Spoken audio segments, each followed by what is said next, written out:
Check, check, mic check. Check, check, mic check.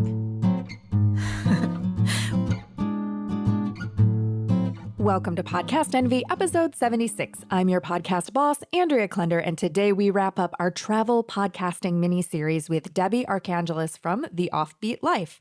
If you are new to Podcast Envy, hey, welcome. If you are into or curious about travel podcasting, definitely listen to this episode all the way through, then subscribe to the Offbeat Life podcast with Debbie, and then go back to episodes 72 through 74 of Podcast Envy to meet Sarah Michatel of Postcard Academy, Lizette Austin of the Globetrotters Lounge, and Adrian Bain from Strangers Abroad. You'll probably want to go ahead and subscribe to their shows too while you're at it, so we are linking all of them for you oh so conveniently in the show notes for this episode at thecreativeimposter.com/pod Envy076. And if that is way too much to remember, you can easily get there by clicking the link in your episode description in your app. Whew, you've got a lot of listening to do. Which is perfect because the winter holidays are right around the corner. And with actual travel and family work friend gatherings being at a minimum to non-existent, you may have some extra time on your hands to do so. And you, as a podcaster, may be wondering what to do with your show during this time. So, if that is true, go back and check out an oldie but a goodie, episode 37 of Podcast Envy. Should I take a break? What to do with your podcast during the holidays. I think my advice still holds up, even in this bizarro 2020 universe. I'd love to hear what you think about that advice or any of our other episodes here on the show. You can leave a review at ratethispodcast.com/envy. I know. Some of you are rolling your eyes right now thinking about podcast ratings and reviews because you and I both know that ratings and reviews are often considered to be a waste of time at best and totally passé at worst. But recently, I've been working on connecting with more podcasters to be interviewed on more shows, and reviews are actually a form of social proof that booking and PR agents take into consideration. So it's not about what I think, it's about what those people who are doing the booking think. So I could really use the support. Once again, that link to leave a review for Podcast Envy is ratethispodcast.com/envy. Linked, of course, in the show notes. Or you can send me email feedback to read on the show, Andrea at thecreativeimposter.com, or you can DM me on Instagram at thecreativeimposter. Now, besides wondering what to do with your podcast, and besides finding extra time on your hands to listen to more podcasts, you may also find yourself feeling particularly low over the next few months. Well, it is the perfect time for some serious self-care. I know, holiday self-care tips are so, well, typical. But I'm putting together another mini-series of episodes right now with creative folks called Not Your Typical Self-Care. And I think you're going to be interested to see what we've come up with. This series will be featured across both of my shows, Podcast Envy for podcasters specifically, and The Creative Imposter for a broader range of creative endeavors. Though some guests may be featured on both shows, the actual episodes will have a different focus for each show. For example, if you love this conversation with Debbie Arcangeles here on Podcast Envy, you can hop over to The Creative Imposter and find a companion episode with Debbie talking more expansively about creativity, travel stories, and creative entrepreneurship and living that digital nomad location independent life. Also, if you know a podcaster or other creative professional with an interesting take or alternative perspective on self-care who I should be talking with this winter, send their info my way and I will reach out to them if it's a fit. Again, you can send me their info to Andrea at thecreativeimposter.com or DM me on Instagram at thecreativeimposter. Okay, now, finally, back to Debbie. I found Debbie Arcangeles and the Offbeat Life by doing some hashtag research on Instagram. Never would my college self have thought of saying anything like that ever in my lifetime. But doing some hashtag research on Instagram for travel podcasters with interesting stories. When I heard how Debbie went from being miserable at her job, which was supposed to be the pinnacle of the American dream, to starting a podcast, to getting paid to travel the world for her show, creating her own business, and now helping others to follow in her footsteps, I was hooked. Also, her Instagram makes her life and work look oh so glamorous. But don't be fooled, it's not all sunshine and cocktails. And though Debbie makes it look effortless, there is a lot of hard work and smart work that she's put in behind the scenes. You will, of course, be able to link to all things Debbie Arcangeles and the Offbeat Life and her free podcast launch masterclass if that's something that you're still thinking about and haven't quite taken action on in the show notes for this episode, once again at thecreativeimposter.com/podenvy076. One thing I want to mention, we actually recorded this conversation way back in July of 2020. It feels like a lifetime ago. I cannot even believe it. So things have changed, and things have also not changed since then in terms of travel, but I just wanted to give you a greater sense of that context so that nothing sounds weird. All right, here is Debbie Arcangeles from the Offbeat Life. Debbie Arcangeles from the Offbeat Life. Thank you so much for joining me for Podcast Envy. How are you today? I am wonderful. Thank you so much for having me here. I'm really excited to speak with you, Andrea. Where are you home based right now? So I am usually in New York City, but right now I am in Florida, but we're heading back to New York the end of this week, actually. By plane, train, automobile? No. So many ways to do it. No, we're driving back up. Okay. And what was your last trip that you took prior to COVID?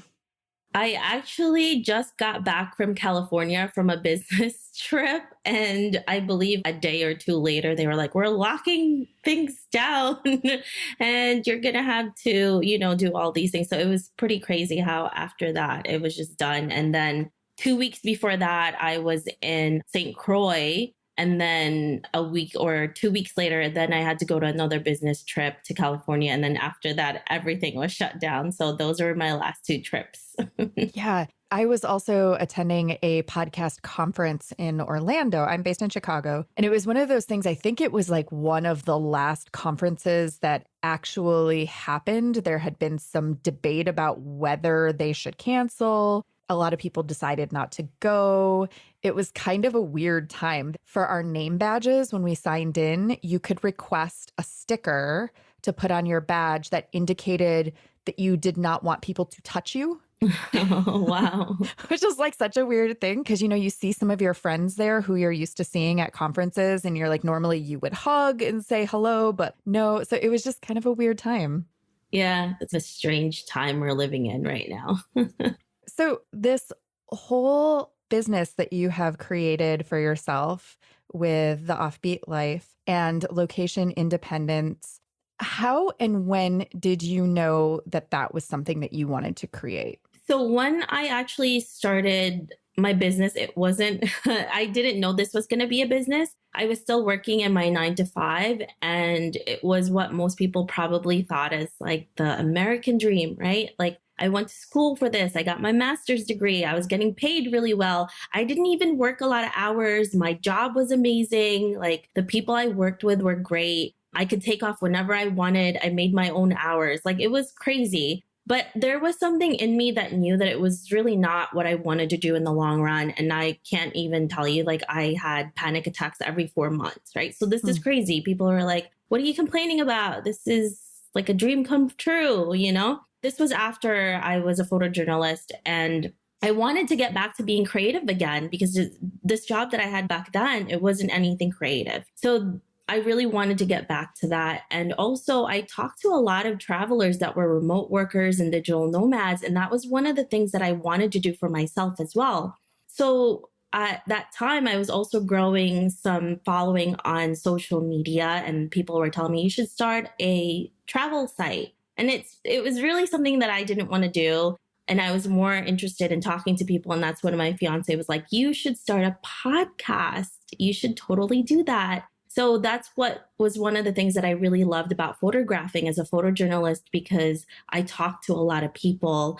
And that's when it all started. It was just out of curiosity to ask questions to people who knew what it was like to be digital nomad and remote workers. And then within 6 months, I got brands just coming to me and be like, hey, how can we pay you to get on your podcast? And I was like, what? You can get paid from this? And that's where it all started. And within 8 months, I made my first 5-figure month from my podcast. And a year and a half later, I was able to leave my 9 to 5 and do this full time. So it started out as a way for me to get information out of curiosity and hoping that I could help people too. If I had these questions, maybe other people had them too. And it just kind of snowballed from there. And then I created the website, and then that gets a lot of traffic too. So yeah, it was just out of curiosity and it became a business. Quickly, brands started coming to you and you were like, wait, what is happening? And I feel like this is something that a lot of people who have a dream to start a podcast or do start a podcast, one of the most popular topics is, how do I make money from my podcast? How do I get sponsors? And the truth is, it's not that easy for everyone to do it, right? We're not, all of us podcasters aren't making 5 figures or 6 figures from our show. And I'm curious if you have any insight into how that happened for you. Like, why was it that your show attracted them? Did it have to do with your social media following? What do you think? So it was around, I believe, the 3-month mark when I got featured in Refinery 29. And after that happened, people really started noticing my show. And then I would get featured more and more. And a lot of the brands really started noticing me from all the features that I was getting. And also because I had a pretty decent amount of following at that time, it was a lot of work to get to all of that. So after that, yeah, it just started snowballing from that. It's just getting featured, word of mouth. Once one publication featured me, another one featured me. It just kept going and going. And also another thing that I tell people all the time who are in the podcast industry, and I got this a lot too when I first started out, because everyone told me, you're brand new, you're not going to make any money. So I thought it would take me years, right, to get to a point where I could actually leave my job. I didn't think it was going to happen so quickly. But I was listening to the people that I was interviewing. They were like, that's not true. You can make money right away. You just have to learn how to negotiate. Don't follow the industry standard and create your own pricing for what you believe in, not what other people are telling you what to do. So that was what really changed everything for me. And when I started negotiating those deals, like people who are probably getting way more downloads than me, when I first got my first brand deal, I wasn't even getting 2,000 downloads a month. And I got like $1,000 from that first brand for like, I think it was like 1 or 2 episodes. And it was like for a 30-second ad, which is ridiculous. So for that amount of audience, and yeah, for a brand new podcaster, that's pretty ridiculous. And that's because I wasn't listening to what everybody else was telling me. I really carved out a niche for myself and just started doing it the way I wanted to do it. Yeah. And then now, do you seek out and pitch brands, or do you have a process by which you look for sponsors, or is it still like mostly inbound marketing? Yeah, so we do both. We get people that come to us. And I also tell people this all the time. As podcasters, you're probably going to get brands to come to you and be like, hey, can you do this for free? I don't do free. Like, that doesn't pay my bills. So I can't tell you how many times I've gotten the emails, can you do this for free? And turned it into like thousands of dollars worth of sponsorships because of the negotiating tactics that I learned throughout the whole process. So make sure that you're not leaving money on the table. Don't always feel like, oh, they just want things for free. You never know if you just ask, right? So always ask these brands that come to you, what can they give? Or, there's a reason why brands are paying you, that it's a good idea for them to be able to pay you. So yeah, don't do that. Well, and I think that a lot of the expertise or advice or wisdom, not even wisdom, but just like the general sense is that sponsors of podcasts pay on a very particular model, which is cost per 1,000 downloads. Like we will give you $10 or $15 per 1,000 downloads per episode in the first 30 days. And like you said, for most podcasters, you don't have enough downloads to make that worthwhile. You're then doing an ad and you're getting paid like $40 or $50 for that ad. And is that really sustainable? Is that really worth it? What are some alternatives to that cost per 1,000 downloads metric? So I tell people all the time, there's different ways, right, that you can do it. You can definitely tell them, and this is one of the biggest reasons, you really have to understand who your audience is, because if you know that, then these brands don't need to go to a bunch of people that may not have the type of audience that they need for their products. So if your niche is super specific, that these products and services is exactly what they need, then you are well worth it, right? And I tell them too, this is why you can upsell them in so many things. Because it's like with podcasting, it's not just one time. They have to repeatedly hear you talk about these products. And that's one of the ways that you could actually upsell for more than just one episode to like 3 to 4 episodes, because you're like, they have to hear more about you. Yeah. So again, it's really your negotiating tactics that makes a huge difference. And I tell people this all the time, don't be afraid to reach out to brands and practice your pitch, practice your negotiations. Always do a phone call with them rather than email. I love doing phone calls because it makes a huge difference. What have been some of your favorite brand relationships that you've had? Okay, so one of the biggest brands that I've worked with was Johnson & Johnson. It was kind of crazy because they reached out to me. And it was one of those surreal moments that, they were like, we're going to put you up in this hotel and you're going to go to this concert and you're just going to like do all these things and meet like celebrities. And then one day I was just looking around my hotel and I was like, is this even real life? This is nuts. How did I get here? I'm like, just a year ago, I was in my job that I didn't like, and now I'm here hosted by Johnson & Johnson. So it was pretty crazy. Yeah, that was a great one. And I love one of my sponsors as well. They're like a travel insurance company. They're the best. And I've worked with Olympus, Hotel Tonight, Cliff Bar, like just some of the companies that I've worked with. But yeah, it's pretty surreal when you're working with these big companies and you're like, how did I get here? What's happening? If Debbie's entrepreneurial, traveling, podcasting life sounds like a dream come true to you, you're kind of right. But to make a dream come true, you need a bit more than big ideas. You'll hear more from Debbie about what it takes in a few moments, but in this moment, I want to offer you 2 resources to help you make your own podcasting dream come true. And this, my friends, is what the Podcast Angel segment of this show is all about. Hooray for making podcasting dreams come true! Podcast Angel number 1 is Squadcast. Whether you know it or not, you already know Squadcast. It's the service I've been using to record this and most of my remote podcast interviews for over a year now. If you are doing podcast interviews and want better quality than Zoom, better connectivity than Skype, an easy way to get multiple tracks for up to 4 speakers in different locations that all sync beautifully, or a simple way to mix those tracks together into one, then Squadcast is for you. Oh, and did I mention that Squadcast automatically backs up your sessions? Seriously, this is the best part ever. Forget to press record, someone's connection drops out, no problem. Squadcast has you covered with their automatic backups. Okay, I could go on and on and on about this service, but I won't. Visit thecreativeimposter.com/squadcast, or simply click the link in the show notes to get your free trial. And if you want to do a test run with me on your show, I'd be happy to talk to you. Email me at andrea@thecreativeimposter.com and we'll set it up. Angel number 2 is the brand new Podcast Envy Pro Pod for creative professionals who podcast. Applications are open right now through December 5th for this super curated group of podcasters who are using their shows to expand their influence, support their community, amplify their message, and build their business.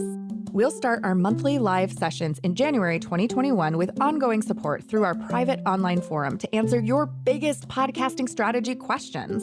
This is way beyond the 101 basics of how to podcast.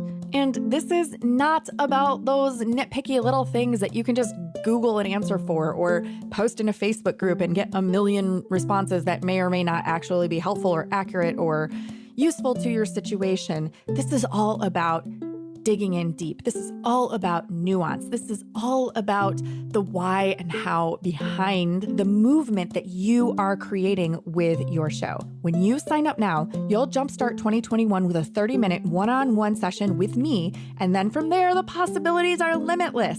To apply or to book a quick call with me to learn more, visit thecreativeimposter.com/podcast envy pro. Once again, that's thecreativeimposter.com/podcast envy pro, linked you know where in the show notes. We grow faster and have more fun doing it when we do it together. Ready? Let's do it. What has been the hardest thing about running your own business and having this digital nomad, location independent lifestyle? It sounds and looks from social media like it's so glamorous and it's so easy for you and everything just magically comes naturally to you. Your photos look amazing on Instagram, and I can see how people would be following you and they're like, oh, if I could just have Debbie's lifestyle, if I could just do what Debbie does. What has been challenging for you? Well, especially in the beginning, I'm trying really hard to have this balance now. And I think I've learned a lot since the almost 2.5 years, or almost 3 years actually, since I've started this. But really the balance in the beginning, it was ridiculous. So when I was still working my 9 to 5, I was working like 7 or 8 hours a day. And then I would come home and work another 6 to 8 hours, sometimes 10. It was really crazy. And I'm not even saying I was working like 20 hours a day between my day job and this. But it was something that I was really passionate about. But I do have to say that I didn't realize how much effect that it would have on me, not just because I was so exhausted. It also took a toll on my personal relationships because there's really no time for anything else. And at that time, my relationship with my fiance broke. Like we actually broke up for like a year because of everything that was happening. And it was interesting because during that time, that moment when I had that sponsorship with Johnson & Johnson was at like one of the peak of my career, like the start, right? And during that time was when we were apart. And during that time was when I looked around and said, wow, this is incredible. How did I get here? And then at the same moment, I was saying to myself, what the hell? Like this stuff doesn't make you happy if everything else is not good. Yeah. Yes, you can have all this money, you can have all of this stuff in your career, but if you have no one to share it with, if you don't have relationships with like your friends and family and, you know, your personal relationships, it just doesn't amount to much. So I've really learned to balance everything and understand that there's time for work and there's time for play, because especially when you're doing something that you're super passionate about, it can be really easy to forget everything else. And that was a hard lesson for me to learn throughout the whole thing. Are there any specific things that you changed that you can pinpoint that helped you to create those boundaries between work time and social time? I hired people. That's a good one. Yeah, I learned that I'm not Superwoman. Like, it's okay because, you know, especially if you're a type A person, you want to do everything. It has to be perfect. And I realized that it doesn't have to be. Like, obviously, it's not going to be done the way you do it, but it's not going to fall apart. So I really learned how to master that and have that different type of mindset. And now I have 5 people working for me and everything is running smoothly and I'm not constantly exhausted. And I just, thank goodness, like that's one of the things I think as entrepreneurs, we really have to learn is to learn when to ask for help, because otherwise you're just going to be, it's going to go down.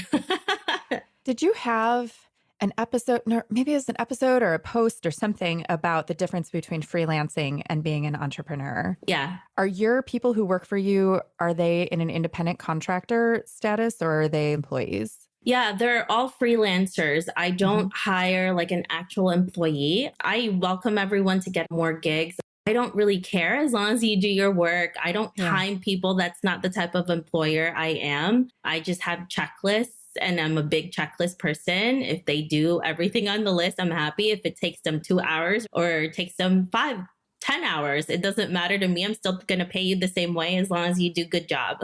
What are the roles that you outsource right now? So I have an editor for my podcast. I have someone who's a writer for my website. I have someone who's my full-time assistant. He does a lot of things that I used to do, like which almost broke me. I have someone who's doing my Pinterest. Another thing that I noticed is that you have this really cool website, howtocreateapodcast.com. Yeah. And when I saw that, I was so jealous. I was like, of course, that's such a good domain. Like, how did you get that domain? When did you decide that you wanted to start helping other people to create their own shows? It was when people kept asking me the same questions over and over again. And I kept emailing them, answering them. Like I would get DMs, emails, like, just questions every time somebody met me. Like, how do you start a podcast? I'm like, oh my goodness. Okay, well, I should probably just create a separate website from this.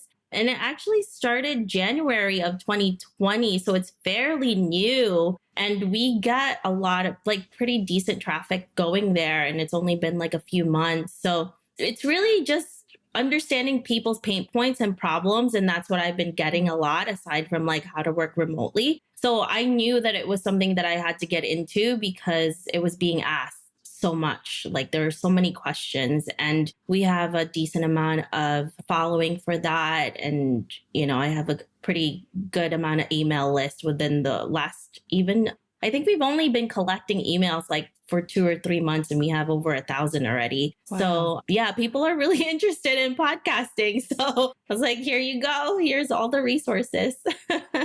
Well, I think to your point about pain points, this time right now, people are feeling stuck, whether that's physically stuck at home and not being able to be out and about, or whether that's professionally stuck because the face of jobs and work and career, like a lot of that has changed and is changing. And so wondering, what do I do moving forward? And I think that podcasting is one of those natural solutions that we can think of, because it's a field that's growing, because it's something you can totally do from home. It gives you a way to connect with people. Like there's so many good things about it for right now. Yeah, absolutely. And you can do it from anywhere. You don't need to gallivant around doing it. So, and we all love to hear our own voices. So it's a good platform to have. So this is a good question. This is totally a side topic, but do you think that people really do like hearing themselves? Did you like the sound of your own voice when you started? I didn't really think about it, to tell you the truth. Yeah. I just like talking to people, but not necessarily to hear my voice. That's why I do it like an interview-based podcast instead of like a solo one. But yeah. I do get a lot of people telling me, I don't know if I want to start a podcast. I hate the sound of my voice. And I always say to that, you're probably the only one. And even if people are not liking it, those people are not going to listen. So who cares? Like they're not your target audience anyways. But for the most part, we're usually our own worst critics. So you may hate your voice and somebody else could love it, right? It's funny because my fiance, like when we get in the car, like he saves my podcast episodes in his phone and then he'll turn it on and then you could hear my voice and I'm like, oh my God, shut her off. She's so annoying. and then he was like, yeah, but that's you. I'm like, yeah, but I don't want to hear my own voice. Like when we're driving, like I don't want to listen to that. So but then people will tell you, I'm sure people will be like, I love your voice. It's so soothing, or I like your energy. And then meanwhile, you're like, I hate myself. Like the funniest thing happened. So my partner, he is my tech director and audio engineer. And so I do my own editing right now, but he does all the sound quality. And he usually wakes up before I do in the morning. And there was one morning I was totally asleep in my bed. And all of a sudden, I awakened to the sound of my own voice coming from the other room. And I was like, what the? It scared the crap out of me. It was the weirdest sensation to wake up hearing your voice coming from another room. Debbie, is there anything else that you want to share with Podcast Envy listeners that we didn't get a chance to talk about? I mean, 25 million topics. We did not get a chance to talk about podcasting, but anything that's coming to your mind that Podcast Envy listeners should hear right now? Yeah. So for people who are at Podcast Envy, stop envying and start doing. Anything that I can do, you can do, and probably better, because I'm pretty lazy with a lot of things, to tell you the truth. But what I do, that's funny. But what I do have is persistence. Every single day I work, right? And that's the thing that you have to understand. I'm not necessarily better than you. I just work every single day and I'm obsessed. I actually have to stop myself from working because sometimes it's pretty obsessive. Podcast Envy is produced by your podcast boss, Andrea Klunder. That's me. The Podcast Envy theme music is by Valentin Sosnitsky, courtesy of the Free Sound Project at freesound.org, and our podcast Angel music is by Benjamin Mastropolito, also on freesound.org as Lemon Cream. All music is licensed under the Creative Commons. Our episodes are mixed by Edwin Ruiz, and hey, if you want your show to sound as good as ours, hire us. Put the magic audio mojo of the Creative Imposter Studios to work for you. Thanks so much for listening, and here's to making your podcast the envy of everyone else.